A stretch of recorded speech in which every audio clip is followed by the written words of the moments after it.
Okay, well, welcome everyone.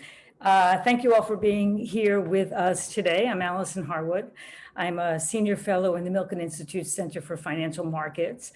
The Center for Financial Markets does research and designs programs to facilitate the smooth and efficient operation of financial markets, to help ensure that the markets are fair and available to everyone who needs them when they need them. So this session today is part of our ongoing program on improving visibility and knowledge about securitization in Africa to help increase use of securitization in Africa to mobilize private capital and help finance sustainable development. Today, we're going to talk about credit enhancement, external credit enhancement, but also internal as well, and how it can improve the attractiveness of securitization transactions for investors. We have an excellent panel to discuss this with. We have Sam Chasia, who's the director for Africa and Asia at Garanco, which many of you know, I'm sure, is guarantees transactions. We have Lade Araba, who's a managing director for Africa from Convergence, which is the largest global network on blended finance. And we have Juan Pablo de Molin, who is a senior financial officer in the Treasury Client Solutions at IFC, and who focuses on Africa among other regions. Before we get started with the panel discussion, I'm going to turn the floor over to my colleague, John Schellhaus. John is going to talk about an initiative that we set up at the Milken Institute for the securitization work that we've been doing in Africa with many of you. So go ahead, John.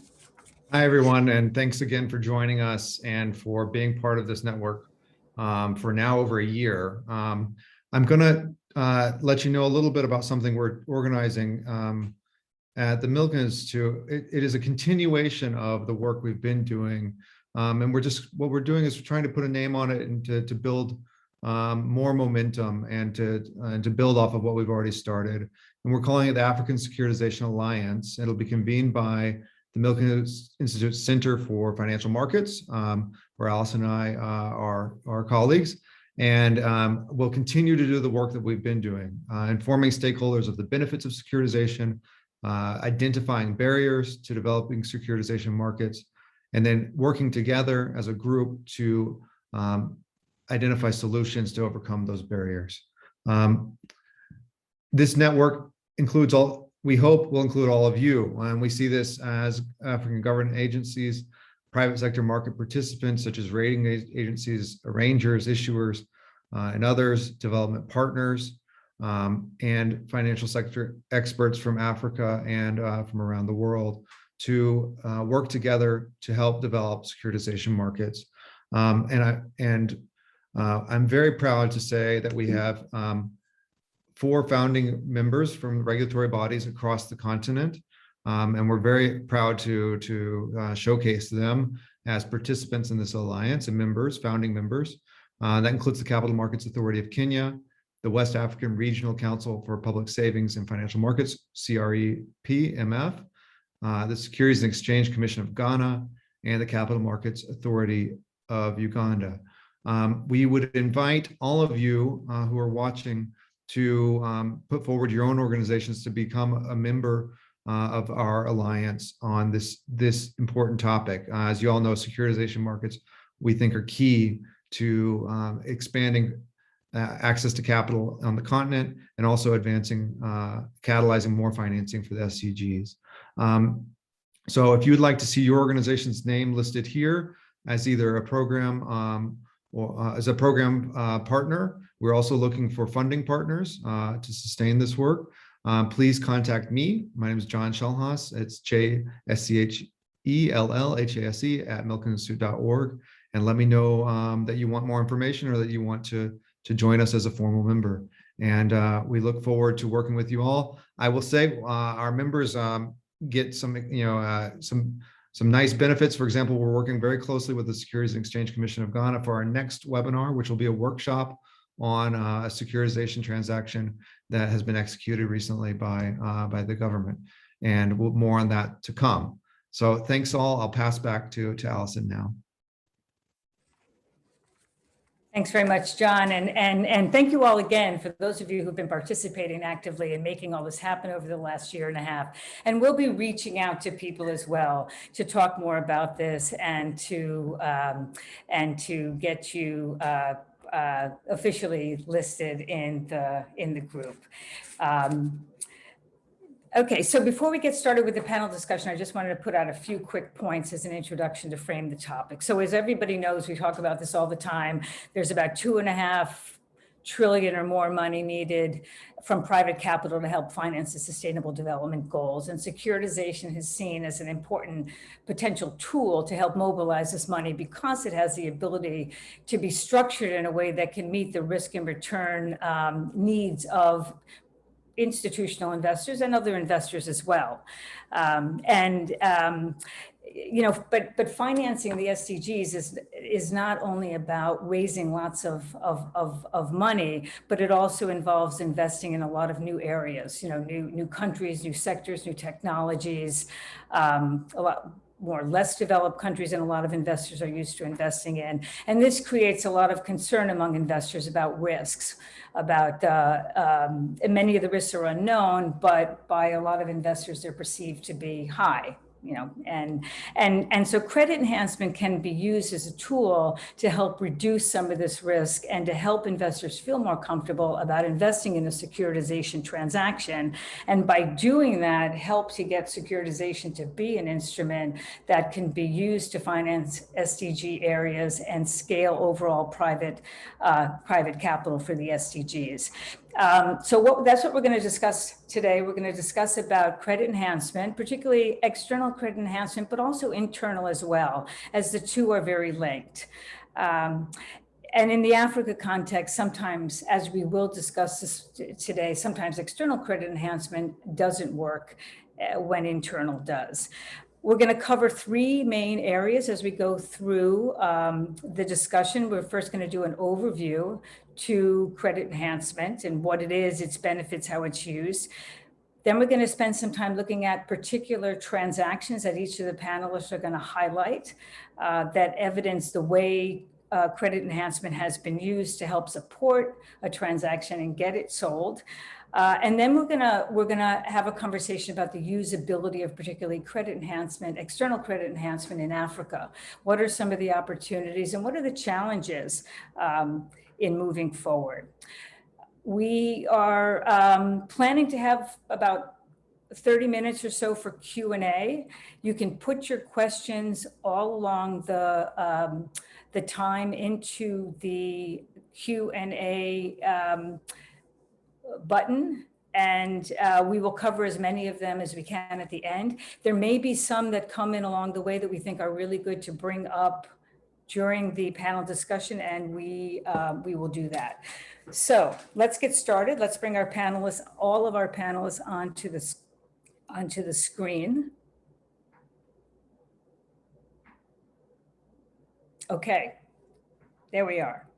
So let's start by discussing some of the basics of credit enhancement and how it can help a transaction. So Juan Pablo, we're going to start with you to just give us an overview to the main types of credit enhancement, both internal and external. Many thanks, Alison, and thank you everybody for joining us today in this discussion. I will ask maybe John to put them on the screen if we can. A slide that will guide this very quick intro. Thank you so much. So as Alison said, let us try to dive in into the specifics of what we will be discussing today.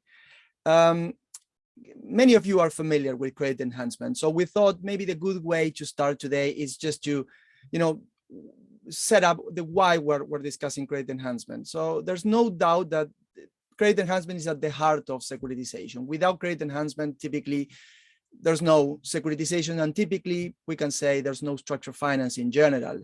Credit enhancement not only are the features that we think of how to mitigate risk loss in general, but also it helps improve the overall credit profile of a transaction. And when we say improving the credit overall profile, what we're effectively saying is bringing different investors into the equation.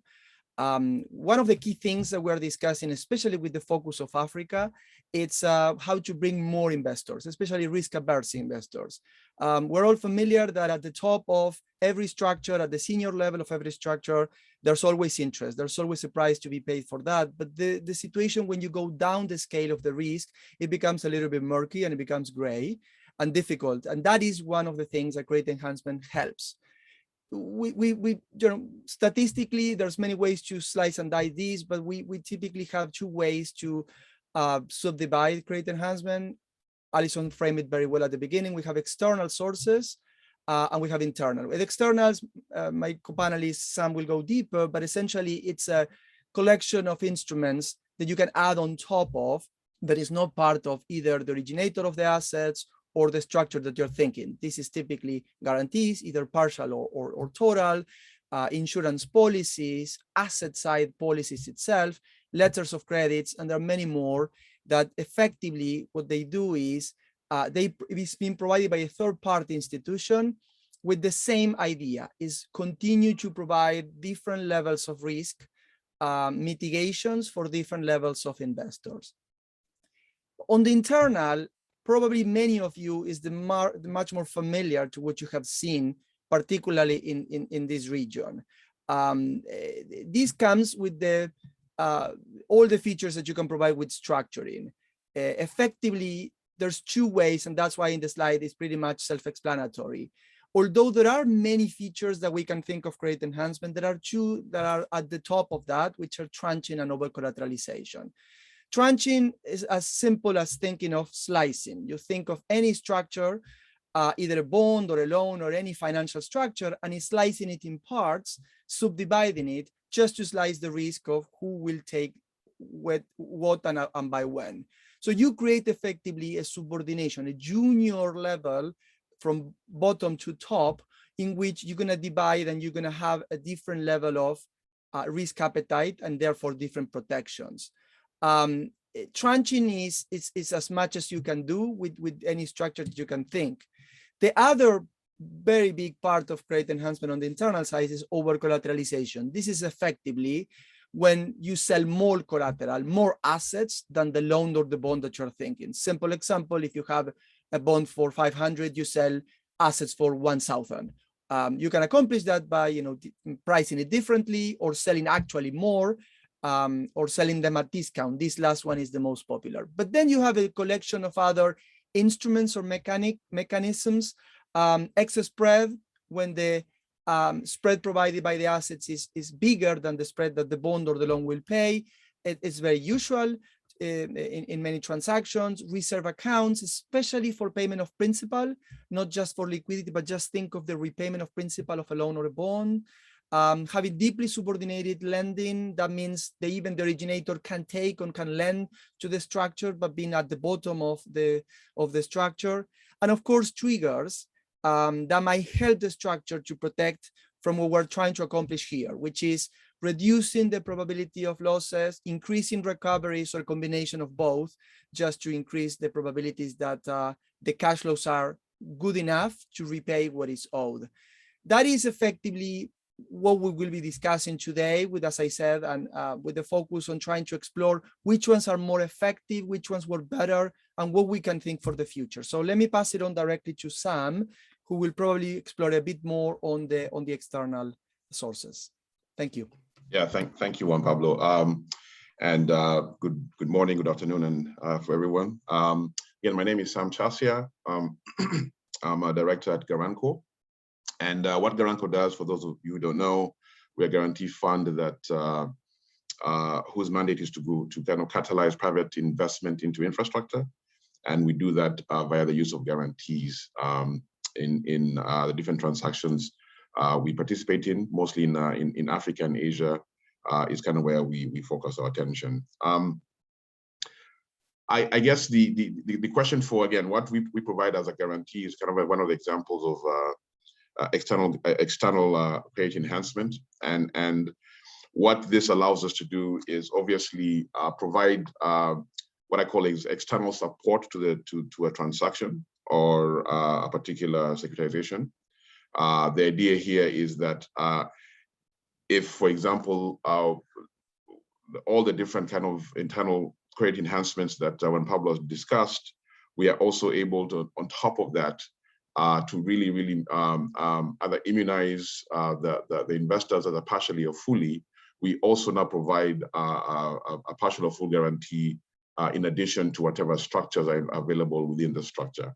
And that the goal here obviously is to encourage investors to participate, usually in either industries or countries or sectors that they're not familiar with or don't have the capability to actually participate in. And the idea here is to the external credit enhancer does the work and kind of takes the role of a potential investor if something goes wrong in the transaction, but it allows the investor to actually have a front row seat, as you know, in the transaction without being exposed fully to the amount of credit enhancement that the amount of risk that's available in that particular transaction. And so it's a good way, and especially in developing countries or in sectors that are not familiar, for investors to kind of get their feet wet. And ultimately, and again, one of the mantras at Garanco is we want to get ourselves out of business, meaning that over time, we would like investors to be able to kind of take on this risk themselves. And we think that's the most sustainable way, especially for local investors in these particular jurisdictions that we participate in.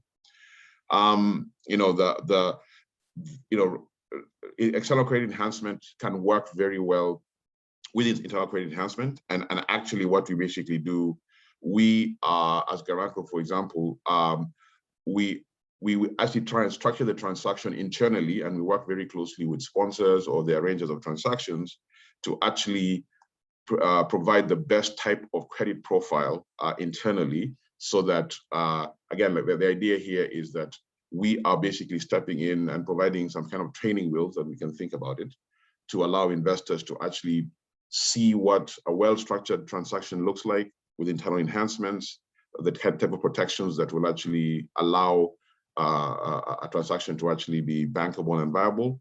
And so our enhancement is not necessarily always to get the transaction to where it has no risk, but it again allow a transaction to be well structured. And again, the idea is ultimately to either, after a couple of years in a transaction, some of our guarantees can actually fall away, or again, in subsequent transactions which are similar in nature, that enhancement may not be necessary, or less of it might be. So generally, that's how we kind of participate in terms of external credit enhancement in securitization transactions. Okay, thanks very much, Sam. And I think these points bring out some really important elements of these guarantees. Is that number one, you don't have to eliminate all of the risk, right? I mean, you want to guarantee to the point that the bond is sellable in the market. And then the other thing too is having the guarantee also be partial can also help introduce the investor to learning about the kinds of risks and educating themselves about the kinds of risks, so that this learning process and using these guarantees. So as you said, over time, you should not need to provide them anymore. Investors should feel comfortable taking on the risks themselves. So now let's turn it to Lade. Now, Convergence is the largest global network looking at blended finance. Lade does a large amount of work on the issue of blended finance, and so we want to hear a little bit about how the role that credit enhancement plays in the whole concept of blended finance and in being able to do blended finance transactions. Why is it so important to have this credit enhancement? And also, if you could make a comment about how that helps also in scaling, which is what a large aspect that blended finance is trying to achieve. Absolutely. Thank you, Allison. It's a pleasure for me to be here. Good morning and good afternoon to everyone. For those who are not familiar with Convergence, I'll just give you a very quick introduction to who we are and then delve right into the question. As Allison mentioned, we are the global network for blended finance. We generate proprietary data, market intelligence, as well as deal flow in order to increase private investment into SDG-related transactions in emerging markets. And we also provide early stage grants for innovative blended finance vehicles where we see the potential for scale and replication. So coming to the topic around external credit enhancement and how that relates to blended finance and just some of the inner workings of this, it's actually one of the most frequently utilized archetypes that we observe in our data. There's typically 4, so this is one of the 4. And how it works is, like other blended approaches, is to improve the risk-return profile of transactions with the objective of catalyzing private investment at scale. That's really drawing in traditional investors who have a commercial mandate. Now, we consider external credit enhancement in commercial structures to be blended when the third-party provider is public and or is providing the instrument on concessional terms. It's catalytic because without it, the investor would not come in. For instance, we've heard both Pablo and Sam talk about guarantees and insurance products. So these can be provided by third parties, again, to improve the credit quality of asset-backed securities. We know that some of the securities within the underlying pool of assets can be issued with higher credit ratings than the actual assets would warrant under normal circumstances. We also know that investment grade rated third parties can improve the credit rating of these securities to investment grade. And this is very important when you think about investors who are bound by regulation to only invest in investment grade securities. So effectively, blended finance via external credit enhancement is helping to increase the universe of opportunities that these types of investors would be able to participate in, and also enable them to participate and gain exposure in emerging markets in transactions that are ultimately also driving strong development, social or environmental impact. As we like to say at Convergence, it helps to attract the deep pockets to these markets and transactions, which is really how we move the needle to closing the large SDG funding gap. When you talk about scale, we need to move from the billions to the trillions. So we do need to have commercially viable investable opportunities that appeal to these investors and that match their risk return appetite.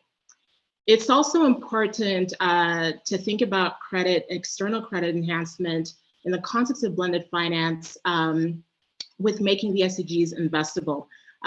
When you consider the commercial mandates of traditional investors, even if they do have an impact objective, ultimately they have shareholders they're responsible to, they have a fiduciary responsibility. So these will drive their investment strategies, whether it's to maximize returns, preserve capital, or even some combination of the two. Therefore, leveraging credit, external credit enhancement becomes an important approach in increasing the flow of this private capital towards the SDGs in particular. And as we've already heard as well, external credit enhancement does supplement or even back internal credit enhancement. So we should also know that when you're thinking about issuers of asset-backed securities, they can create structures that appeal to different market segments by issuing these securities with divided interests in the underlying assets, also with varying credit ratings, different levels of support, and also different levels of claims against the cash flow and the principal. So this is partly the example that Juan Pablo mentioned, where you might have a tranched structure. So an example that I want to share is actually one where Garanco participated, and this is a fixed income security where Garanco provided a 50% partial credit guarantee on the interest and principal of Kenya's first green bond, a $41 million green bond that was issued in 2019 by Acorn Holdings. This is one that we have in our historical deals database. Now, this oversubscribed green bond. So Lade, Sam is actually going to discuss this. Oh, he is. Yeah, okay, he's going to discuss fantastic. this. Yes. So that I'll just wrap up to say that that's an example of a blended transaction. It is a fixed income security, but it's blended with credit enhancement provided by Garanco, and also a partially returnable grant that was utilized by the issuer for the issuance, but also to certify the buildings for the green certification of the buildings that will be constructed using the proceeds of the bond. So I will stop there for now. Great. No, thank you very much to all of you. And I think one point that's important to make about the Sustainable Development Goals, which I imagine most people do know, is that not all of them are investable. And so here we're talking about providing credit enhancement and selling bonds against SDG areas that really could be commercially viable and have business operations. So let's take just a minute and just talk briefly about who provides external credit enhancement. And I'm going to start with you again, Lade, because Convergence does a lot of research on this area. You are very familiar with the landscape. So if you could just take a minute and let people know who's in this space of providing third-party credit enhancement. And Great maybe a question. little bit about, differences of them. Absolutely. So, we have Garanco on the line again. So Sam, you're in the hot seat. But from our historical deals database, we cover over 630 closed transactions. And when we look at external credit enhancement providers in particular, we find that Garanco is the most frequent provider of guarantees within blended finance structures. And of course, they focus on local currency financing and also infrastructure projects, as Sam mentioned earlier. We also note that MIGA, the Multilateral Investment Guarantee Agency, part of the World Bank Group, as well as USAID, the U.S. Agency for International Development, have also been the most active. Now, I do want to clarify that USAID, through the FORMA Development Credit Authority, provided many of the guarantees that were issued. DCA has now been merged into the new Development Finance Corporation, DFC, which merged last year with the former OPIC. But historically, DCA was the frequent provider of guarantees to blended finance transactions in particular. We also note that there's a diverse set of bilateral and multilateral public institutions that deploy development guarantees, and these could be specialized vehicles like we've seen in Nigeria, InfraCredit, which is a monoline insurer and also the local equivalent of Garanco in Nigeria, InfraZameen, which has been set up or is being set up in Pakistan, development agencies like SIDA, as well as DFIs like the IFC, as well as the African Development Bank and others. We note that MIGA in particular is more focused on infrastructure, but also provides specialized risk insurance, while SIDA does both infrastructure as well as small loans from private banks. In addition, we have export credit agencies, ECAs, who play a critical role in supporting international trade and individual transactions and projects that are being undertaken in developing countries. Now, the availability of funding and credit enhancement that the ECAs provide in particular is quite vital for project completion and also ensuring that this economic activity happens within developing countries. Export credit guarantees offer lower risk than private lending, and they are therefore becoming leading players, especially in international project financing, but also exports more broadly. We know examples like Afrexim, the African Export-Import Bank, as well as EXIM, help to fill the funding gap that private sector lenders create when they are unwilling or unable to lend. They also help products and services become competitive in their local and also global markets and create positive externalities within the local economy. And maybe to wrap up, I'll also mention that we have both regional, focused within the various regions, as well as global external credit enhancement providers. And these are issuing both guarantees, interest products on commercial as well as on concessional terms. Some of them, as I've mentioned, are generalist. They're sector agnostic, while others have specific sectors or market segments that they target. I think I will stop there. Okay, thank you, Lottie, and also when you think across the whole spectrum, I mean, you also sometimes have guarantors like a foundation that will provide the guarantee as a grant where they won't charge, and so sometimes when you're building the capital stack, it can help to have someone in there as well who's providing something that's less costly to help get the transaction economically viable. Right. So but thank you for that excellent overview. And there's a lot of information on this on Convergence's website, and we can put some links on our website to some of your documents that provide information on this. So let me turn it now to you, Sam. You know, to go into a little bit more about what Garanco is actually doing. You mentioned some of this before, and so just to see if you have any additional comments about the type of enhancement that you provide, and what you look for in a transaction when you are considering whether to provide your guarantee. And I think it would also be good just to start by, you know, you talk about you support infrastructure, what you mean by infrastructure, so people know it's not just, you know, toll roads. Okay. No, thanks for that. So Garanco has been around for about 15 years, and as I said, you know, we are a fund that whose mandate is to catalyze, you know, investment in infrastructure. So our definition of infrastructure is actually quite broad. So we obviously look at traditional infrastructure, which is, you know, roads, water, power, ports, and the like. But we also look, you know, we can also participate in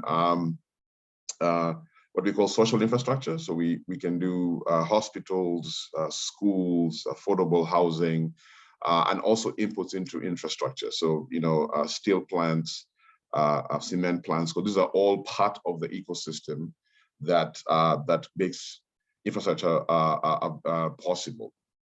Our focus also, and as the tag in my background says here, our focus is actually providing some of this guarantees in local currency. And the reason why that is important is because we believe the most sustainable way to actually deliver infrastructure is in local currency, basically financing it in local currency, because in the different countries that we participate in, infrastructure is actually consumed in local currency. So usually people, when they're, you know, using roads or ports or you know, the internet connections or power or water, they usually will pay that in local currency. And if we don't kind of match that on the liability side, we usually there's a risk there that is usually borne by somebody, and that inevitably can actually make some of that infrastructure become cost prohibitive if it's not managed correctly. So that is the key that we are trying to kind of make sure that we do. And so projects that we kind of look at in, you know, are, you know, we obviously, since our funders are kind of development agencies, mostly of the UK government, we also have, you know, investments from Sweden, the Swiss, the Australians, the Canadians, and the Swiss. And so since that is what we do, we are also looking to actually have impact. And that's very, very important for us here. So the projects that we get involved in are not necessarily, we are trying to make sure, number one, obviously, that we have infrastructure, but secondly, we need to be additional, meaning that our investments, our finite capital needs to be necessary. And that usually is a function of, you know, the kind of impact that we're delivering, meaning that, you know, is this necessary? Who is going to benefit from it? Does it have kind of benefits to the wider economy? Those are things that we measure. But more importantly, also, is this necessary, right? So meaning that we always ask the question, you know, if Garanco was not involved in this transaction, will it actually happen? And so those are things that we always have to, as we're going through the process, make sure that is ticked off. So yeah, as part of the process, we obviously are looking for projects, number one, that are bankable. Again, our role here is, number one, for us to be sustainable and to be continued to provide these guarantees, we need to make sure that what we're investing in are actually projects that are actually viable. So obviously that's number one. And number two, what we're trying to do here is we are bridging a gap. I mentioned how it's important for us, our goal is to kind of get ourselves out of, guaranteeing certain, investments. So what we are bridging here is a gap either of perception of risk versus actual risk, or just a skills gap or just an experience gap that needs to be bridged. And so we see our investments as being temporary, not a permanent solution. And we believe ultimately that for this investment to be sustainable, you talked about the kind of funding gaps that are required in Africa. These are large numbers. We obviously need kind of external support to do that, but the goal here ultimately is to get the local capital players to actually invest in some of these projects. And a lot of this is, as I've done so this work, particularly in Africa, one of the first questions I always get is there enough capital to actually do this? And the answer is actually correct. We just need to make sure that we are presenting projects that are bankable and investable to allow some of these investments to come in. So I think generally, yes, we're looking for impact. We're looking for projects that are actually bankable and viable, and ultimately we want to make sure that we are being additional as we provide some of the the investments that we make here.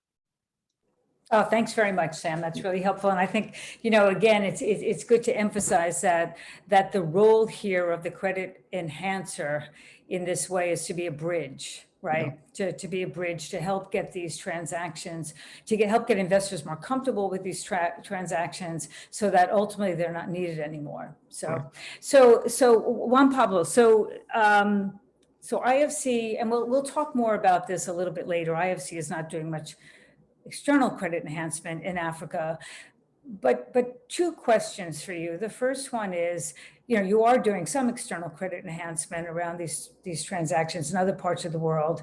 What is IFC looking for in these transactions to make them ones you want to participate in? And then the second is, what are you doing instead to credit enhance in Africa? And actually, some of that you may want to leave for your transaction example that's coming up, because you do provide a good example of what you are doing in Africa. So let's start with that question of what do you look for? Well, thank you, Alison. So let me probably step back to something that Sam mentioned that I think is going to be important for us to think of how we, let's say IFC, but I believe any other key market participant in Africa is thinking of credit enhancement, how to pick and choose between internal and external. I think you highlighted, Alison, cost is a critical part of the equation, but I don't think it's the key one that, for example, we do when we analyze this. So the first thing we try to do is, when we look at the project we have in hand, and Sam put it correctly, whether it's in infrastructure space or is in the real asset space, or we tend to think of what is that we are trying to accomplish with credit enhancement beyond what everybody's familiar, beyond increasing the credit profile, before potentially getting better ratings. I think what we try to see is what are the key risks that we're trying to see and how we can accommodate the best credit enhancement mechanism possible. As an example, if we have a local currency transaction that purely has no unhedging, so underlying assets, local currency, the investors that we're looking for, we're trying to provide ourselves is local currency, that put us traditionally in a path of thinking this probably will make a little bit of sense to explore on the internal side, right? Let's explore how the assets can give us more juice for protecting the cash flows. However, if we do have a transaction or a client that has either a combination of FX risks or sovereign risk associated, could be direct or could be indirect, that's when we start to think, even if we think of the best tranching possible or levels of credit protections on the collateral, the need to have an external credit enhancement mechanism is there. It's highly unlikely that just adding more junior or increasing the cushion on below the senior piece is going to help us to mitigate risks that are inherently difficult to accomplish in terms of mitigation. So we, as you mentioned, lately we have been really focusing on creating more local currency and local market developments. And that's one of the reasons why probably you are seeing more and more internal credit enhancement mechanisms in this project. But that doesn't mean, honestly, that we are excluding the external one. So last example on this, when we think of partial guarantees or guarantees in general, most of the times we're looking at that combination of specific risks that we're thinking, but also potentially bringing some additional investors, which is the last piece of the puzzle.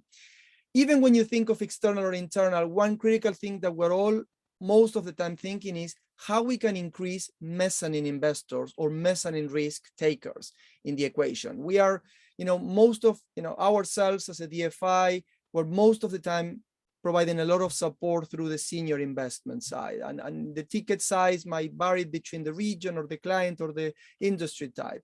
And the junior is a combination of either, and I think Lade put it correctly, could be blended finance, could be specifically concessional funds specifically. But all that space in the middle, that when you see a developed securitization market, pick anyone that would you like, is critical. You need those investors stepping in, adding and taking a little bit more of risk, of course, getting more in return, as usually happens. That is the part that we are at the moment specifically focused.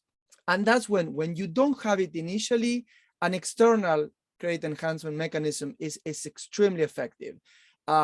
Because that is the sweet spot to pay an extra fee to having a feature that will benefit the seniors, but that will also open the idea that investors can start looking at performance, how that invest, maybe we're not ready right now, but we might be ready if we see how this specific asset or transaction works in time. And that's the part that I believe there's a lot of opportunities, especially in Africa, because the creation of a mezzanine investor base and an investor risk base will be extremely important for developing markets, just not to see one or the first off in the market, as we're seeing at the moment. This is a great moment in Africa. We're seeing the first off in many countries. Some of them we're going to mention today, but many of you are probably familiar on the line. The key thing is how you move from the first to become it, not the second or the third, but to see the 10th or the 15th on the line. And that's where it's one of the key challenges that we need to tackle. Let me stop there, Alison. No, thank you for that. And yes, that's exactly it. We're not trying to just do a transaction. We're trying to get something moving that helps create a market that can be an ongoing instrument for financing sustainable development. So, and we'll pick up a little bit more on the points about Africa later on. So we're running a bit tight on time. So what we want to have time to discuss some of these transactions. So let's move into that. Let me also just remind everybody to please put your questions into the Q&A, so we can pick those up later. Okay, so we're going to start with you, Lade. We're going to take a few minutes now and go through some specific transactions. Lade has an example of where first loss was used as a form of external credit enhancement to support a transaction. And then we'll hear from Sam. He will show how Garanco used its guarantees. And then we'll move to Juan Paulo, who has an internal credit enhancement for an Africa transaction to discuss. So let's go start with you, Lade, and get your slides up there. Okay. Fantastic. Thank you so much. So I will just run through this very quickly.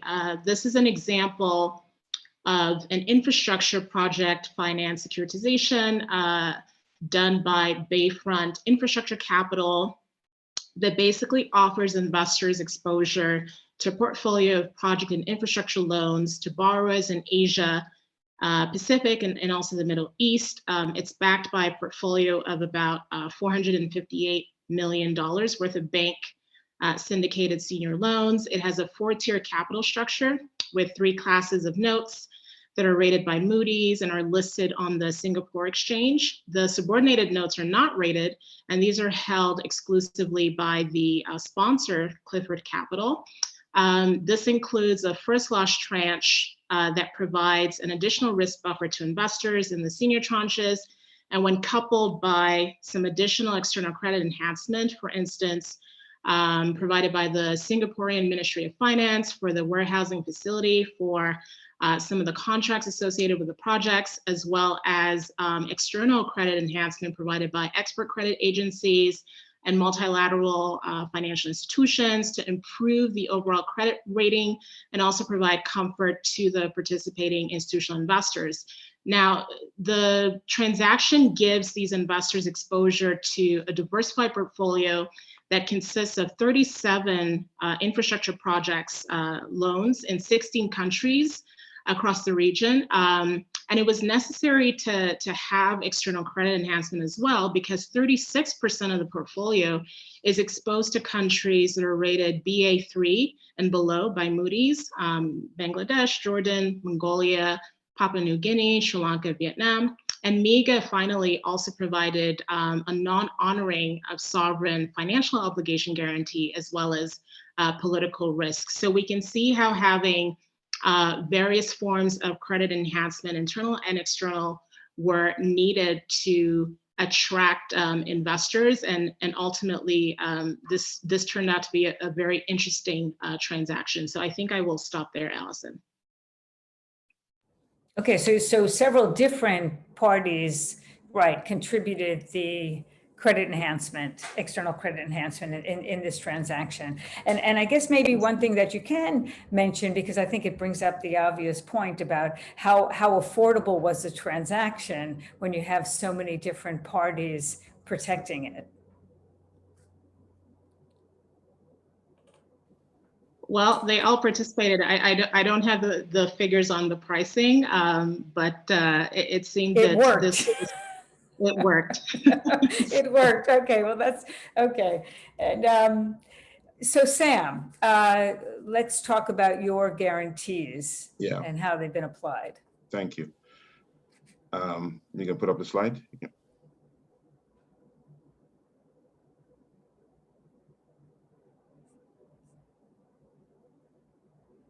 Thank you. Yeah, so I'm going to highlight kind of two transactions here that been involved in, and I think just to kind of caveat kind of the discussion here. Again, these are kind of examples that I picked out here that we participated in terms of supporting capital markets transactions, and as such, you know, a lot of what was done here actually is very applicable here to kind of plain vanilla kind of securitization transactions. And we're actually in the process of looking at some of those. We've done some private transactions, but nothing in the kind of the capital markets, which wanted to highlight over here. But the first one we have here is kind of the Acon. Acon is a local developer and an operator of affordable, student housing facilities for students, who are, participating in different universities in and around Nairobi. And so this particular transaction, we basically are supporting, have supported Acon here in delivering about 4,000 beds that they're doing here over the next 5 years.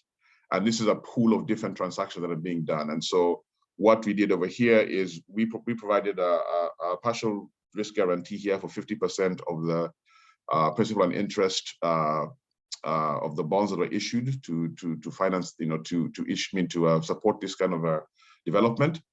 And like I said, what we're highlighting here is kind of what we do in urban infrastructure, which again, affordable housing and student housing is kind of considered affordable because of the need for affordable student kind of housing options in many African countries. And Kenya is kind of just one example.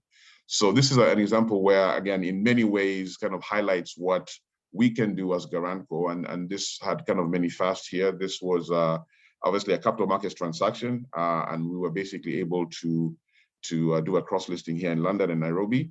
And so that was actually a big fast in terms of supporting capital markets development. Obviously, with the impact here was dealing with the housing shortage for students in particular, but for housing in general in many African countries, and this is something we can do. This was actually also one of the first green certified bonds in East Africa, and so again we actually helped the developer here in getting kind of the green bond certification and kind of complying with the IFC Edge requirements for that certification to be achieved. And again, this was actually, as Ladi talked about, we had different kind of private and public kind of entities participating in this particular financing to allow us to actually, get this financing across the way in a way that was actually affordable but also impactful. What was actually very key here in terms of enhancement and that was provided, since our 50% guarantee here allowed this particular issue to be rated. I think it was rated B1, which is a couple of notches above the sovereign rating of Kenya. So we were able actually to pierce the sovereign ceiling in terms of actually getting the rating of this, this bond actually higher than the sovereign, and that ultimately allowed a wider pool of investors to actually participate in this transaction. So again, highlighting just kind of what can be done in terms of capital markets development and how it can be applied to securitization. Right, and just the point that this itself is not a securitization. Yes. I mean, there's actually some talk about turning some of the flows related to the housing into a securitization later on, but this itself wasn't. But it just gives a really good idea of the role that your credit enhancement can play in making a transaction like this, which was the first green bond in Kenya, sellable in the market. So maybe just take just a quick minute to go through the other ones, so we have time for Juan Pablo's. Good, yeah. So just on the next slide here, the next here is kind of Syndication, and this is a deal that we did actually in India and the Philippines. We basically, again, supported here a developer of renewable energy plants in Southeast Asia. So they had plants both in India and in the Philippines. And what is unique about this is that we were able to actually raise capital in synthetic form. So like I said, we are always focused on local currency. But usually, and again, one of the kind of points that Ladi brought up is being able to access larger pools of capital. And so what we did here is we basically had Philippine peso and Indian rupee denominated tranches of this bond that were issued in Singapore, fully guaranteed by Garanco. So the rating actually for this transaction was the rating of Garanco, which was A1 Moody's. But what we did here, this is actually allowed. It's a basically dollar settled bond, but actually that is indexed to both the Indian rupee and the Filipino peso. So this allowed the issuer to basically be able to access investors, dollar-based investors, kind of in Singapore, but the investors themselves are the ones who took the credit risk through the the exchange rate risk that was actually offered in the settling of the particular transaction. So again, developing kind of different kind of solutions for issuers, and again, these are some of the things that are very, very applicable in terms of bringing an issue to market that actually can get the maximum ability to actually raise capital in different markets. So, and just to repeat again, in the first one, how much did your guarantee cover? So we covered. It was about, like I said, $40 million was the total bond issue, and we covered 50% of that. In the 50%. Second, in the second one actually was 100% over $60 million deal. So, but in two different tranches. So again, an example of a partial guarantee and a full guarantee of the second one. Yeah. Right, and the partial one in the Acorn was all about the principal, or a mix of principal and interest, or what? It was principal and interest. Yeah. It was so principal and interest. Right. Okay. Okay. Good. Okay. So so Juan Pablo, let's look at your transaction, because you also have one in Africa, but where external credit enhancement was not used, just internal. Yeah. if we have the slide on the screen, let me start with the context, which quickly will explain a bit, as you said, Alison, the reasons why led us into thinking that this was probably the most effective structure. So context is client is NCIA Bank, is the second largest by size bank in Cote d'Ivoire, strong market position, even rated locally A+, but has never issued in the past. So it's a bank very well known for in the corporate sector, but with the intention to keep going more in the SME space. And this is exactly where we are trying, to help them with this project. As I said before, when I was explaining or providing some context in terms of what drives most of the decisions, here we do have underlying assets that are effectively in local currency. The investment that we were trying to promote was also in local currency, and with the idea to help develop the local market. Therefore, as I mentioned, some of the key characteristics that drive the discussion on whether an external and credit enhancement mechanism makes sense or not started to get a little bit tilted towards more the internal. Again, no FX risk in the horizon, no sovereign risk to really mitigate as supposed to be bringing this. And one of the key elements of developing the capital markets in this case is to bring investors to the equation, either local or regional investors into the equation by participating. So therefore, the whole analysis on what type of enhancement we can think, as I said, were tilted in this particular case towards a combination of internal mechanisms. The transaction was issued at the end of 2019. The tenor is also interesting, it's 5 years, it's not very common. In Cote d'Ivoire, there is an existing securitization law, but at the time it was barely tested, only 2 projects, less than 18 months of tenor each one. So this was a true first, let's say, long-term one that we were going to see.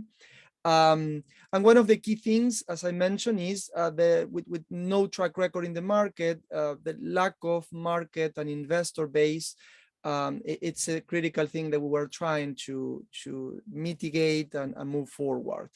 What we ended up probably agreeing with the issuer and with the other investors to have the best structure, as I said, had a combination of multiple mechanisms, and I'll explain a few of them quickly.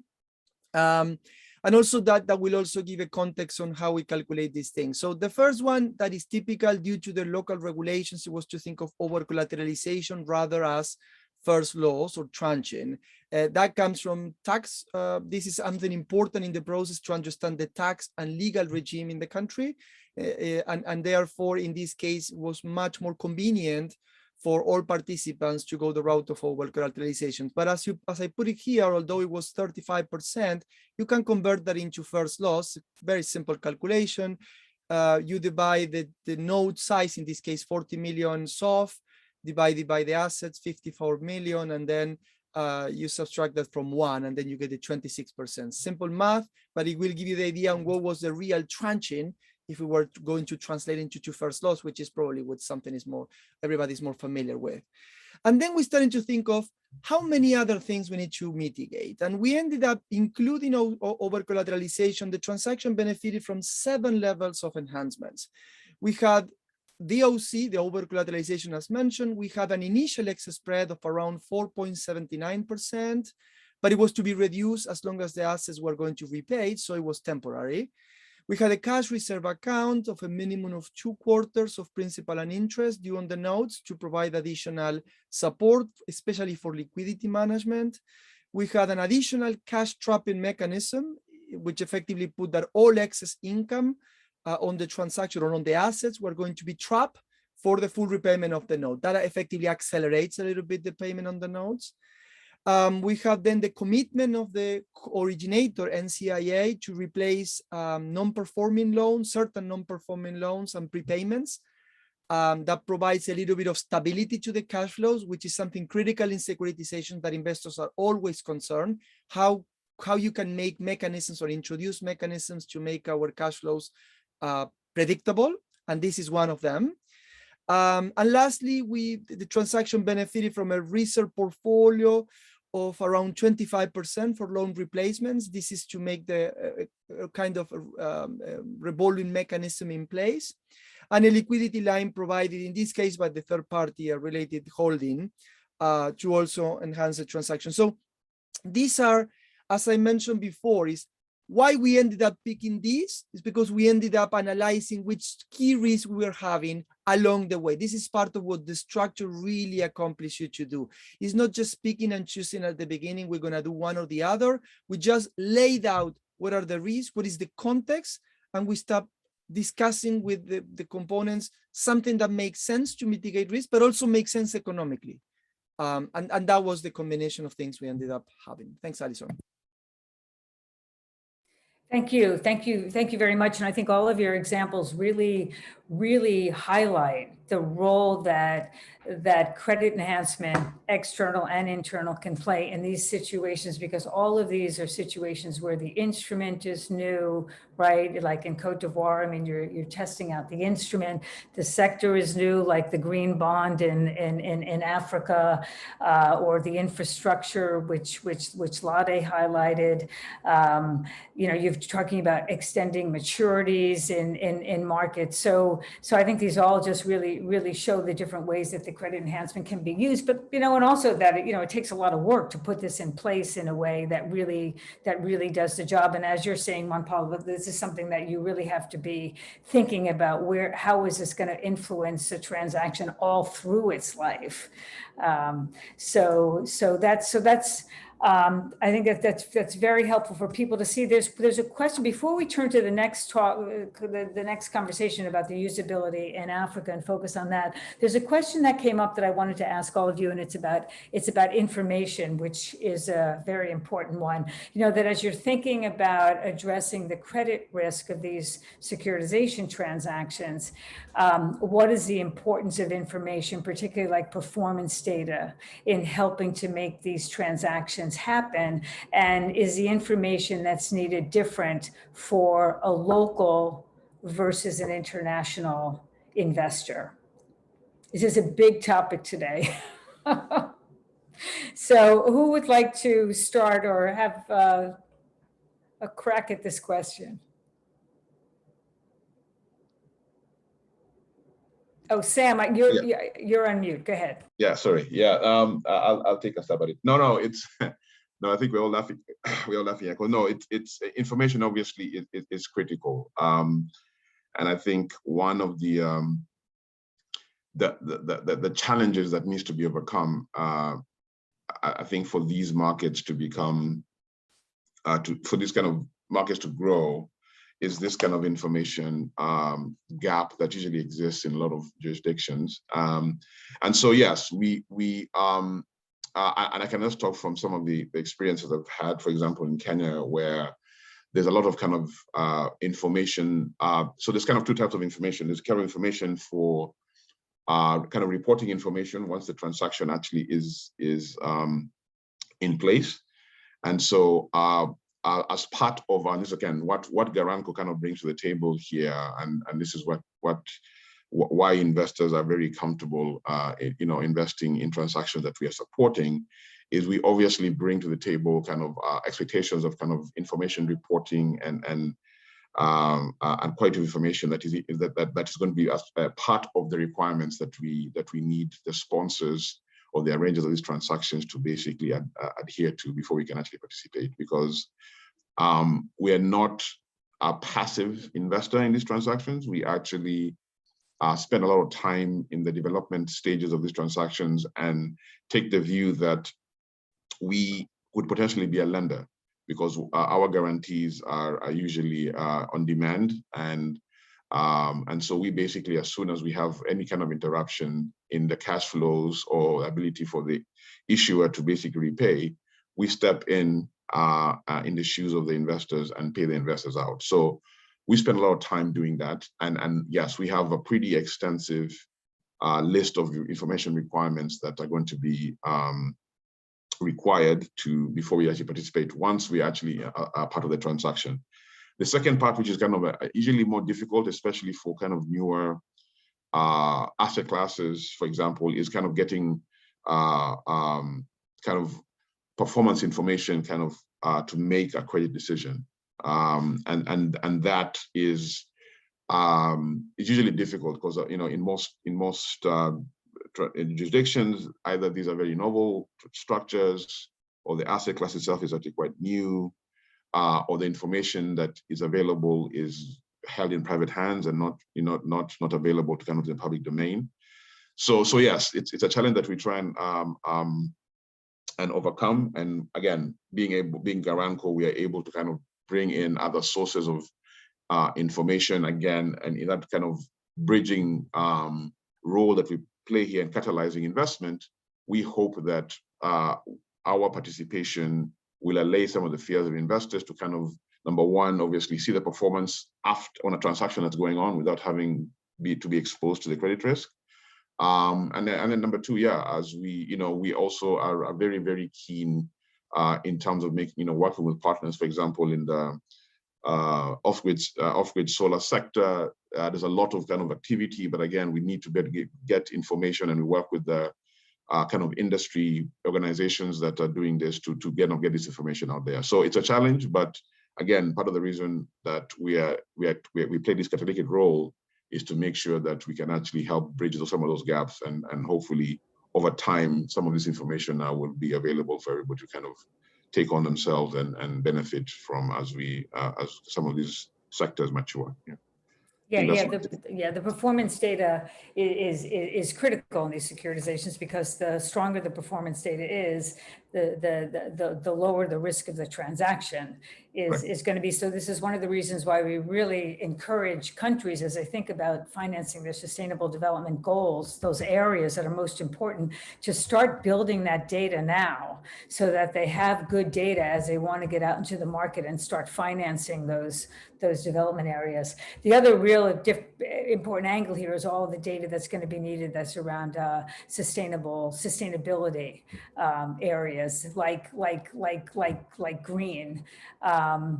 And there, in terms of this point about domestic versus international investors, I mean, international investors are pretty sophisticated and getting increasingly sophisticated about what they want to see in terms of the impact that their investments are going to have on climate and social and other areas. And so that's going to push, to the extent that that's not happening in emerging markets, that's going to also be pushing change on the ground. Although I think we're seeing more and more investors on the ground in Africa and other emerging market countries wanting to see more of this information about the impact of their investments. So we might come back to this question, but I really want us to get to our next and last topic, which is about the usability of credit enhancement in Africa, and how you see that moving forward. Where are the opportunities and where are the challenges? So let's start with the opportunities, and I'll start with Lade and then Sam, in terms of where would you see, in terms of using external credit enhancement, what kind of sectors, what kind of size deals would you see as really benefiting from external credit enhancement, and would be doable? That's a great question, Allison. I would start by saying that asset-heavy sectors, where those assets are good quality, are probably prime for securitizations, and also will provide the scale to make the economics of any securitization work. So for instance, within the region, we've seen renewable energy securitizations. We've seen those that have targeted off-grid solar solutions. These include distributed energy services companies, as well as securitizations in transportation. Interestingly, healthcare, a transaction we supported here in Kenya a couple of years ago, small business loans, as well as your standard project finance securitizations, and various forms of external credit enhancement have been utilized across all of these. So I think that that's where there's a lot of opportunity. Thinking about it, from the African perspective, we know that South Africa is probably the most developed securitization market with greater volumes, although we have started to see a lot more activity in Nigeria and other countries. COVID-19 has obviously put a spanner in the wheel for some of the momentum that we had started to see in 2019, and it has also disrupted, local economies and also some of the securitized credit instruments that are effectively facing on certain markets, and also are dealing with operational challenges and other economic challenges. I'll summarize also by saying that you need to have the right regulations in place to support securitizations. We need to have bankable governance frameworks. We need to have the right policies. I think standardization of terms for underlying projects is really important. And this, this is evident even here in Kenya. I mentioned that we supported a healthcare securitization, which really happened thanks to a law that was passed in Kenya by the Kenyan Capital Markets Authority in 2017, allowing asset-backed securities, which previously was not in process in Kenya. So that allowed this transaction to take place. So it's very important that you have the enabling environment, you have the regulations and the governance frameworks, but I think that there are opportunities across different sectors, Allison. Yeah, no, that's great. And certainly with securitizations, if the enabling environment is not there strong enough, they don't work well enough, because you really have to make sure that you're protecting those assets so that they're there to back the bond, among other areas. So, so Sam, what are your thoughts on this? No, I think Nadia has kind of highlighted the sectors that I think we are seeing the most growth in.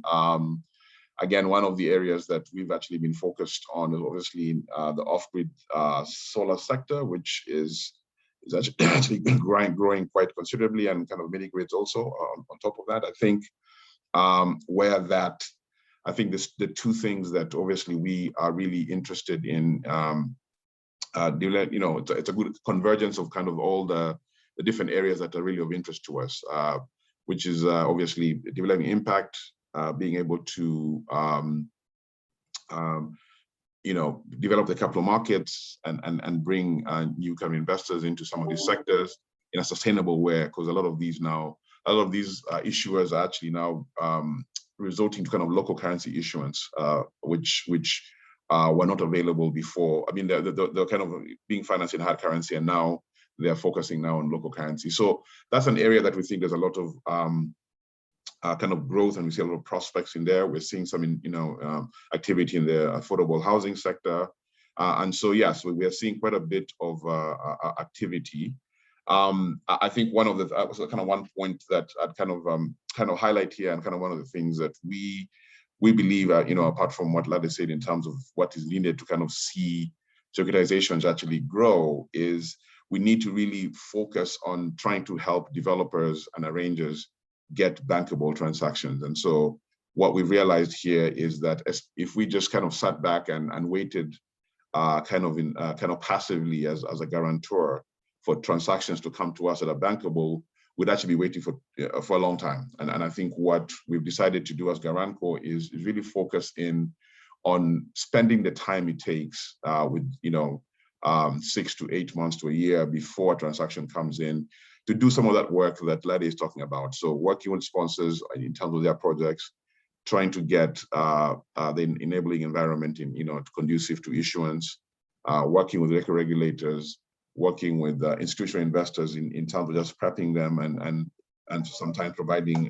training to allow them to do that, so that kind of that ecosystem is actually very, very active and vibrant. And that's, I think, if we can kind of spend the time and energy kind of doing that, we believe we'll see a lot more issuances and greater use of our products here once we come to market. Because usually when we're coming to do when they're looking for enhancement, usually that's the end of the process, or towards the end of the process, not at the beginning. And a lot of projects actually we don't reach there because just either lack of knowledge, lack of experience, or just the environment is not enabling enough to allow some of these things to happen is what is needed to do. So we've been spending some time doing that. I think that will pay dividends here in the next couple of years as hopefully we see more issuances that come to market. Yeah, and that's a critical point, and one that I think all of us who've spent a lot of time looking at and trying to support development of markets really recognizes is that these pieces, the pipelines, the enabling regulations, the capacity among the key market participants are usually the really big challenges that need to be addressed. And it's really great if you can have entities out there that are helping to get all those pieces in place so that the transactions can then be done, because the transactions don't just come out of nowhere. And if you again, it goes back also to that point where you could do a transaction, but if this broader ecosystem isn't working well, it could be hard to have follow-on ones. So we may want to come back to some of these points, but I want to turn to you, Juan Pablo, and hear some of your thoughts. I mean, you have some views about particularly the relevance of external credit enhancement in Africa today. So talk a little bit about your view on that. I know we've had a conversation about the issue of cost and how sometimes these can just be unaffordable, but sometimes that's not just related to the cost of the credit enhancement itself, but the broader cost associated with the transaction more broadly. But anyway, let me turn that to you so that you can give us your views. No, thank you, Alison. And exactly that's the last point I will add on to what Sam and Lade mentioned, which is extremely valid. Many of the participants in this call might be thinking, many of the features are great, but costs always become a very high mountain to climb in some of, great projects or ideas. Something that I would like to bring to the equation, because addressing your specific question is, we tend to think that cost is the thing to tackle as the biggest challenge. However, we are most of the times when talking to clients trying to move the gears towards replication. When we think about securitization and we think about any emerging market that has seen development, Lade mentioned South Africa, I can add on Mexico, Brazil, a little bit of Turkey as well into this equation of successful or quasi-successful developing markets. It all came down to replication. The cost balance equation will always be there. And I think we're very transparent, all of us, when talking to clients at the beginning, that some of these mechanisms and even the structuring process takes a little bit of time, and most of the times is translated into cost. But the idea is replication is a magical tool that in securitization has proven time and time again. It really not only accomplishes to see that cost equation or balance going down progressively, but also you start to see exactly, and maybe tackling some of the previous questions that you asked, Alison, which is it provides benefits across quality of information, sharing of information. As long as you have that, more investors come into the equation, and that some of these gaps that we're starting to mention today, and people probably are having very familiar in each of their own markets, they go down the same way of the cost. So as long as you see cost reductions with replication, you tend to think that the other components of the challenges also improve. So if you ask me again, yeah, we have to address the question that cost will be in the first off in transactions with asset classes or untested markets, that it will be there at the beginning, but progressively, and when I say progressive, I'm not talking about years, we are starting to see real benefits after the second or the third transaction. Let me pick quickly, lastly, on Cote d'Ivoire. So I mentioned Cote d'Ivoire, end of 2019, we supported as on the investment side, the NCIA securitization. Recently, a few weeks ago, there was a new transaction from a commercial real estate company called Helium, very well known in the region as well. And that transaction went ahead almost purely with domestic investors, just proving the case that when you open the path and you indicate on some of these legal concepts, operational concepts are proven, investors will follow. And when investors follows, then the cost equations start to go down. And it's interesting to say that this transaction happened in the time of COVID. It was commercial real estate, and it was oversubscribed without any anchor global investor behind it. So that is an indication that the cost equation that is always in the mind of everybody, with replication, with institutionalization of some of these aspects, can have a path to be, tackled. Yeah, no, and it really is a great point, and it really is exactly what we're trying to do with the securitization work that we're doing with all of you, right? Is the more you can increase the visibility and the knowledge and get regulators understanding what they should be doing and how they can support this in happening, and market participants understanding it more, we're all contributing to a process to try to help get that understanding and knowledge more, so that you can, and more transactions, so that you can keep replicating and growing and learning. So that's, there's a question that came in, one question that I think would be good for you to take a shot at, which is, what are the key criteria for selecting a project, especially when it's like a pioneering project and it has limited historical data? It's a good one. Yeah. And I can maybe start, Yes. My other, colleagues can opine. That happens, and it's happening more and more, which is a good thing, and it's a good problem to have. Let me put it clearly. We are seeing at the moment assets beyond completely the traditional. Like when people think of securitization, they might think of mortgages, they might think of SME lending, they might think of receivables. We're seeing digital lending. We are seeing receivables originated from non-performing assets. So the universe is expanding, particularly in Africa, which is a good thing. And as you are pointing correctly, data is not available as we can have when we have the largest bank in South Africa who's been lending on the mortgage side for 15 years. Here, there's always the component of trying to think of what are proxies that can be used and done. I think it's important to understand the context of industries and provide the idea that, if you don't have the specific track record or you have limited track record, there might be ways, and we are working towards that, to work around what's the experience of similar assets in other places. It's highly unlikely that we see a truly new asset that is unique only to a region or a country. We typically see that this happens, but there is experience. So let me be clear. For example, in the solar space, there's been experience in other countries, particularly in the States and in Europe, for more than 10 years. Now we're seeing interest in Africa to see how we can support energy and alternative source of energy and do securitization, which is a sector that is going to be critical in the future. And there's limited experience on data. You can start understanding what proxies you can use. Borrowers or end consumers, they also have credits. They also have ways that we can understand or try to understand performance behavior. That is what an investor will be looking. They might not be looking exactly on what you have been doing in that space, but they might be looking at, if we're going to be lending towards the development of a sector, let's say renewable energy, and at the end you have end consumers and borrowers, they are credit subjects.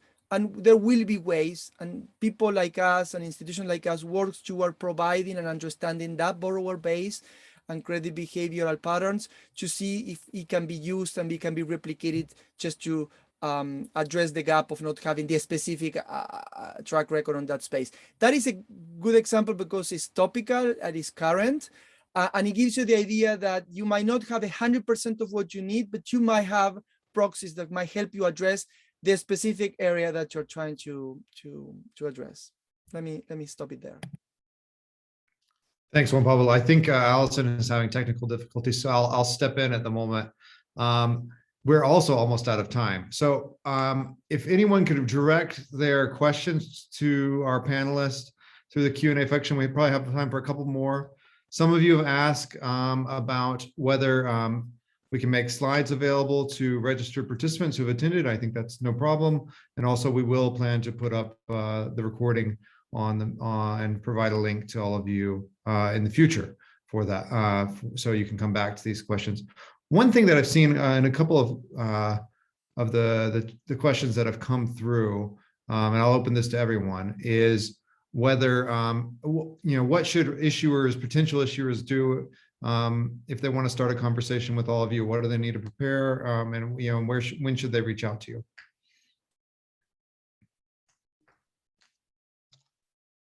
Yeah, I don't know. So we obviously are happy to have a conversation as early as possible, obviously. So again, reach out to our website. Our contact information is available. And yes, we have offices in Nairobi, so where we cover the Africa region. And yeah, we have a team, and we'll be happy to either come to you, or if we can do something via conference call, we'll be happy to do that. But yes, as early as possible is our preference here, because we can hopefully help kind of put a structure together that works.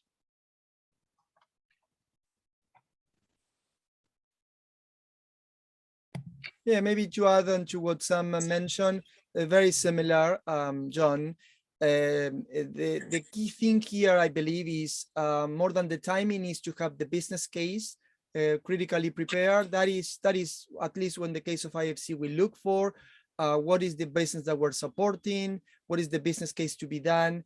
As Sam said, of course, the earlier the better, but the idea on what needs to be done, it's critically relevant, just to see what can be offered, right? So just not to start going around an idea that might make no sense for a different context. Fantastic. Allison, I believe, has been able to rejoin. And Allison, we've just been handling a few questions, and I think we're almost near our time limit. So if you have I would. Allison, if you can, you feel free to take back over the reins of this conversation. But I think what I would do is ask our panelists to have some summing up points, and then maybe Allison, you can summarize some final points as well before we close. Sounds great. Can you hear me okay? Yes. Okay. Why don't we start with Lade to just some final points before as we wrap up the conversation.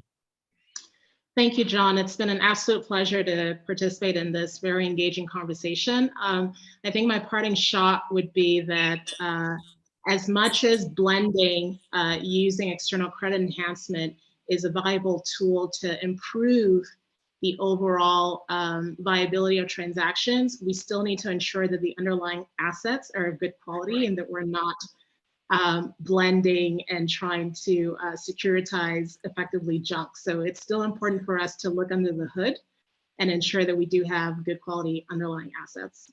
Thank you. Thanks, Sam. Yeah, no, again, I want to thank everybody for participating in this discussion. I think it's a critical one.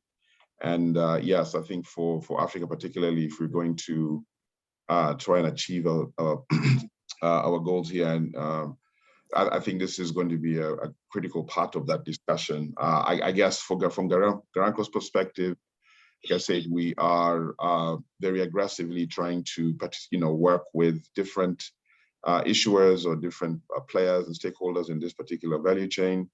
And so we'll be very happy to have a discussion. And again, I think the point that Led made is critical. I think what we do here is to do that final push and to kind of get transactions actually saleable. But yes, we need to obviously make sure that these transactions are well conceived, well prepared, and ultimately bankable. And yeah, with our support, we'll be willing to help you do that. Thanks.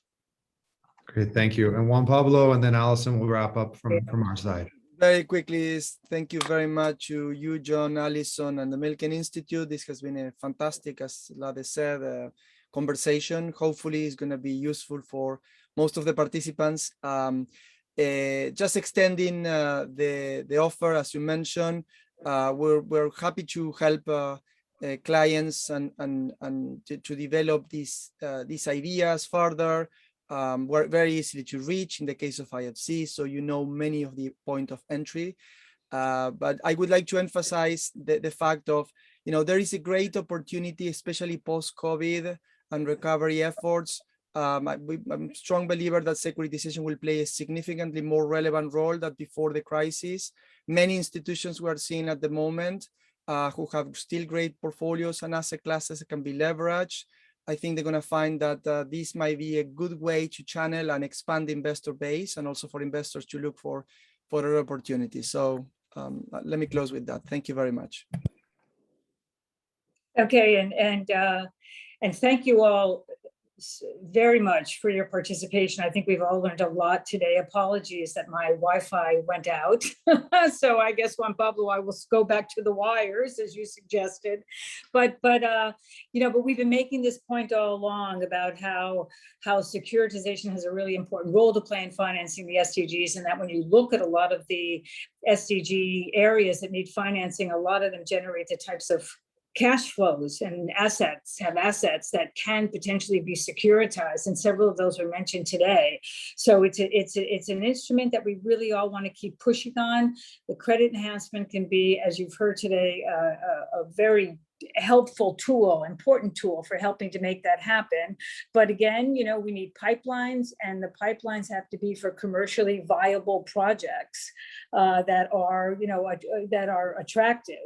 As everyone has been saying. And here you see there's a lot of great support out there to help you in this journey going forward. So thanks to everyone today for this great conversation, and follow up with all of us. We're here to help this move forward. So thanks very much. Thanks, everybody. Thank you.